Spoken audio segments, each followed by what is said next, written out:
ఉన్నప్పుడు మనకి లేనిపోని రకరకాల జబ్బులు ఏమేంటంటే ముఖ్యంగా క్యాన్సర్ని కలిగించే కారకాలకు సంబంధించిన మనలో ఉన్నటువంటి రోగ నిరోధక శక్తి తగ్గిపోవటం, అనారోగ్యం వచ్చేయటం, వీటన్నిటికీ మరి రైతులు వాళ్ళు కష్టపడి పండించి మరి ఎంతో ఆశతో ఎంతో కొంత ఇన్కమ్ వస్తుంది అనుకుంటున్న తరుణంలో మరి వారికి వచ్చే ఇన్కమ్ తగ్గిపోవటము, భూసారం లేకపోవటం, ప్రకృతి పర్యావరణం కలుషితమైపోవటం, మనుషులకి అనారోగ్యం రావటం, వీటన్నిటి వల్ల వారు సంపాదించిన కొద్దిపాటి మొత్తం కూడా హాస్పిటల్లో ఖర్చు పెట్టాల్సిన పరిస్థితి వస్తుంది. మరి దీనికి ప్రత్యామ్నాయం ఏంటి? ఎంత ఎరువులు వేసినా పండట్లేదు, ఎన్ని పురుగు మందులు కొట్టినా కానీ దిగుబడులు ఆశించినంతగా రావట్లేదు. మరి దీనికి మనకు ఒక ప్రత్యామ్నాయ మార్గం ఉంది, అదే ప్రకృతి వ్యవసాయము. ప్రకృతి వ్యవసాయం అంటే ఫస్ట్ భూసారాన్ని పెంపొందించుకోవాలి. మరి నీ ఫింగర్ అడ్డు పెట్టేవయ్యా? లేదు మేడం. ఓకే, భూసారాన్ని పెంపొందించుకోవాలి అని అంటే ప్రకృతి వ్యవసాయంలో ఏంటంటే ప్రప్రధానంగా PMDS వేసుకోవాలి.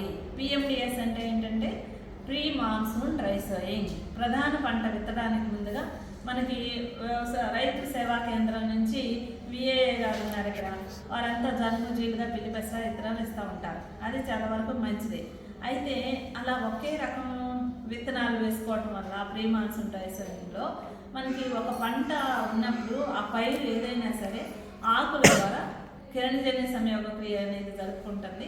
కిరణజన్య సంయోగ క్రియ జరుపుకొని పిండి పదార్థాలను తయారు చేసినప్పుడు ఈ తయారు చేసిన పిండి పదార్థాల్లో 40% కాండం పెరుగుదలకి, ఆకులు పెరుగుదలకి, పూలు కాయలు రావడానికి ఉపయోగించుకుంటుంది. ఒక 30% వేరు వ్యవస్థ అభివృద్ధి చెందడానికి ఉపయోగించుకుంటుంది.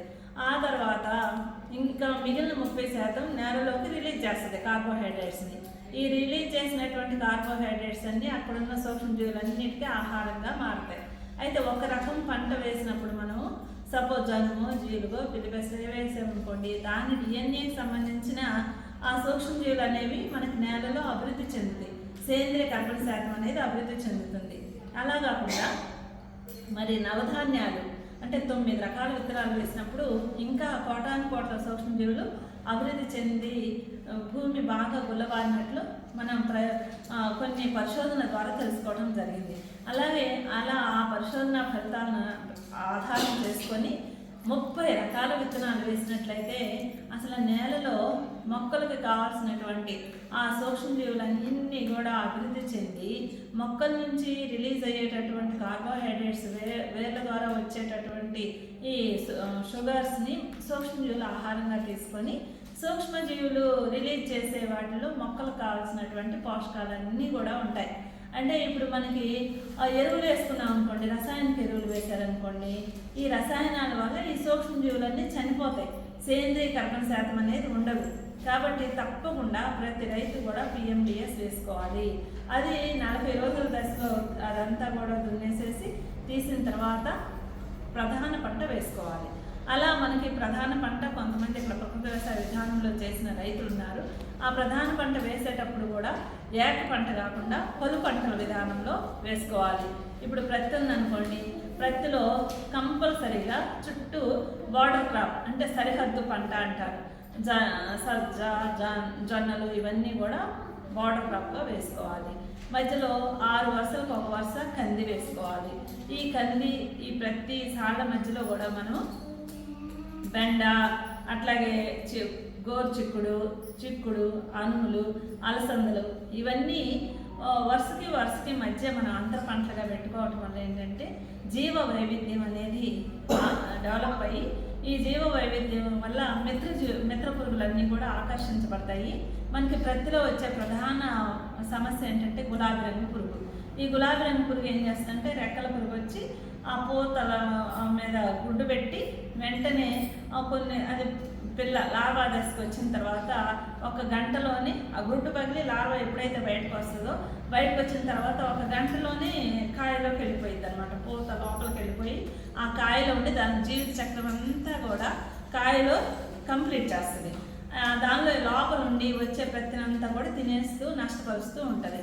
సో ఇలా దాన్ని గుడ్డి పత్తి అంటారు. ఫస్ట్ గుడ్డి పూలు మనం చూడవచ్చు, పువ్వులు అయితే ముడుచుకొని పోయి ఉంటాయి, అలాగే కాయలు అయితేనేమో గుడ్డి పత్తిగా అది మొత్తం కాయ విప్పారిన తర్వాత ఓపెన్ అయిన తర్వాత మాత్రమే తెలుస్తుంది దీనిలో ఇది గులాబీ రంగు పురుగు ఉంది అని. మన రైతులు ఏం చేస్తారంటే గులాబీ రంగు పురుగు వచ్చిందని చెప్పేసి ఒక కాయను పగలగొట్టి చూసి పెద్ద పెద్ద మందులు తెచ్చి పిచికారీ చేస్తారు. ఆ దశలో మందులు పిచికారీ చేసినా కానీ పురుగు మీదకి ఆ ప్రభావం అనేది వెళ్ళదు కాబట్టి రైతు ఆర్థికంగా నష్టపోతాడు. ఇక్కడ వాతావరణ కాలుష్యం అవుతుంది, నేల కాలుష్యం అవుతుంది, అంతా రైతు నష్టపోవాల్సిన పరిస్థితి వస్తుంది. అలా కాకుండా ప్రకృతి వ్యవసాయ విధానంలో పలు పంటల విధానంలో అంతర పంటలు వేసుకున్నట్లయితే ముందుగానే మనకు మిత్ర పురుగులు ఆకర్షించబడి ఈ శత్రు పురుగులు అనేవి వాటిని ఆటోమేటిక్గా అంటే గుడ్డు దశలోనే తినేస్తూ ఉంటాయన్నమాట. అలాగే ప్రకృతి వ్యవసాయ విధానంలో ముఖ్యంగా పంటలు వేయబోయే ముందు ఇప్పుడు సపోజ్ ప్రస్తుతము మిరప నాటే దశలో ఉంది. ఈ దశలో మిరప నాటుకునేటప్పుడు నారుని బీజామృతంలో ముంచి విత్తన శుద్ధి చేసి నాటుకోవాలి. తర్వాత ఎకరానికి 400 కిలోల ఘనజీవామృతం వేసుకోవాలి. 400 కిలోలు 200 కిలోలు విత్తనాలు విత్తేటప్పుడు వేసుకోవాలి. ఒక 200 కిలోలు 15 రోజుల తర్వాత వేసుకోవాలి. అలా విత్తనాలు విత్తుకునే సమయంలోనే ప్రతి 2 మొక్కల తర్వాత ఒక ఉల్లి 2 లైన్లు 2 మిరప తర్వాత ఒక ఉల్లి 2 మిరప మొక్కలు. అంటే మిరప మనం ఎంత దూరంలో అయితే పెట్టుకుంటామో వరుసకి కానీ మొక్కకి కానీ మధ్య ఎంత దూరం అయితే సాధారణంగా నాటుకుంటామో అంతే దూరం పెట్టుకొని ఆ మధ్యలో మొక్కల మధ్యలో వరుసల్లో 2 మిరప మొక్కల తర్వాత ఒక ఉల్లి 2 మిరప మొక్కల తర్వాత ఒక ఉల్లి అలా 2 లైన్లు నాటుకోవాలి. ఆ తర్వాత 2 మిరప మొక్కల తర్వాత ఒక ముల్లంగి 2 మిరప మొక్కల తర్వాత ఒక ముల్లంగి అట్లా